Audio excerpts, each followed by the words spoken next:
Shri Venkateswara gold తాకట్టులో ఉన్న మీ బంగారాన్ని విడిపించి కొనబడును. నమస్తే సార్. నమస్కారం అండి. సార్, ఇది జగన్ గారు ఏమన్నారంటే కడపలో మీరు మీటింగ్ పెట్టారు, బాగానే ఉంది, కానీ మీటింగ్ పెట్టినంత మాత్రం సక్సెస్ అవ్వడం కాదు, మీరు ఇచ్చిన హామీలు నెరవేర్చండి, అప్పుడు సక్సెస్ అయినట్టు. మీరు ఇచ్చిన హామీలతో పాటు 143 హామీలు కూడా మరి మొత్తం పక్కన పట్టిస్తున్నారు. సో ఎందుకు ఈ విధంగా చేస్తున్నారు ఏంటి అని చెప్పేసి క్వశ్చన్ చేశారు. దానికి మీరేమంటారు? ఇప్పుడు జగన్మోహన్ రెడ్డి గారు హయాంలో చేసినటువంటి విధ్వంసానికి ఖజానా మొత్తం ఖాళీ అయిపోయింది. ఖాళీ అయిపోయిన పెద్ద ఒకటి పుటప్ చేసుకుంటా సమన్వయం చేసుకుంటూ ఇక్కడ జనసేన కానీ బీజేపీ కానీ అలాగే తెలుగుదేశం కానీ సమన్వయం చేసుకుంటూ ఒక హామీ నిలబెట్టుకుంటూ వస్తున్నారు. ఫస్ట్ వృద్ధాప్య పెన్షన్ ఇచ్చారు, అందరికీ కూడా 1000 రూపాయలు పెంచి 4000 రూపాయల చొప్పున ఇచ్చారు ఒక్కసారిగా. ఆయన ఏదో 250 ఇచ్చి లాస్ట్కి 3000 చేశాడు, కానీ అదొక గొప్పే కదా. అలాగే సంవత్సరానికి 3 సిలిండర్లు పేద వర్గాలకు అందిస్తున్నారు. ఇప్పుడు అది రేపు ఈ నెలలో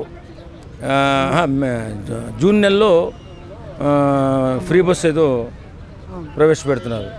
ఆగస్ట్ నుంచి అమ్మఒడి కానీ ఇవన్నీ ఒకటి పుటప్ చేసుకుంటూ వస్తున్నారు. ఇప్పుడు మనం అనుకున్నంతలో అయిపోవడానికి జగన్మోహన్ రెడ్డి అయినా అక్కడ ఖజానా నింపేసి ఖజానా ఖాళీ చేసి వెళ్ళిపోయాడు కాబట్టి వాళ్ళు ఒకటి పుటప్ చేసుకుంటూ వస్తున్నారు. కాబట్టి ఇందులో ఎలాంటి అనుమానాలు అక్కర్లేదు. ఈ సంవత్సరం ఎండ్ అయ్యే లోపల ప్రతి పథకం కూడా అమల్లోకి వస్తుంది, అమ్మఒడి వస్తుంది, అలాగే రైతు భరోసా వస్తుంది.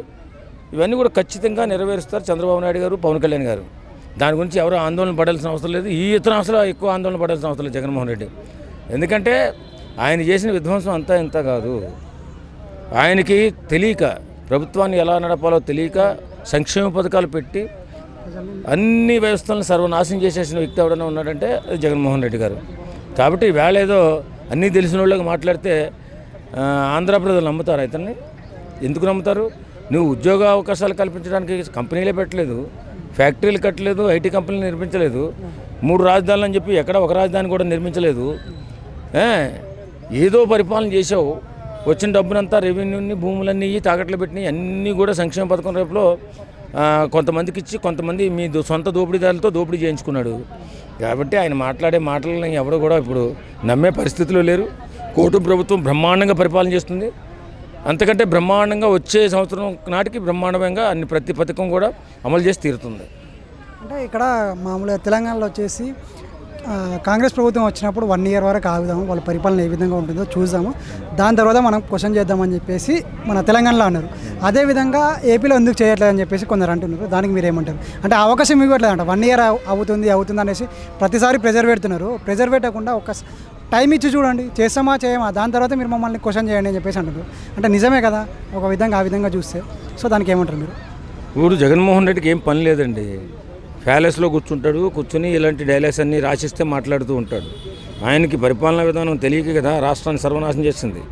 కాబట్టి వేళొచ్చి అతను ఏం మాట్లాడినా ఏం చేసినా కూటమి ప్రభుత్వం ఒక నిబద్ధతతో, ఒక కట్టుబడితో బ్రహ్మాండంగా ముందుకెళ్తుంది. అటు లోకేష్ బాబు, ఇటు పవన్ కళ్యాణ్ గారు, అటు నారా చంద్రబాబు నాయుడు గారు 3 దిక్కులా కాసి వేళ రాష్ట్రాన్ని ఎలా అభివృద్ధి చేయాలని చెప్పి టీం మొత్తం చాలా పకడ్బందీగా ప్లాన్ చేసుకుని ముందుకెళ్తుంది. దానిలో జగన్మోహన్ రెడ్డికి ఏ సందేహాలు అవసరం లేదు.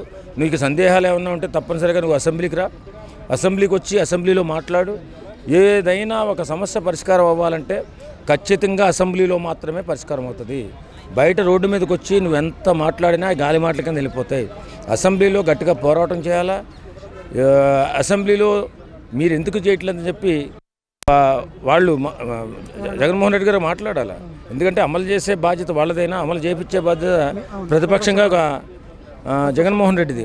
కాబట్టి బయట గాలి మాటలు మాట్లాడి అటు ఇటు తిరిగి వెళ్ళిపోతే అవి గాలిలోనే పోతాయి. కానీ ఎక్కడైతే మనకు హామీలు అమలుపరిచే అవకాశం ఉందో అక్కడికి వచ్చి మాట్లాడితే బాగుంటుంది.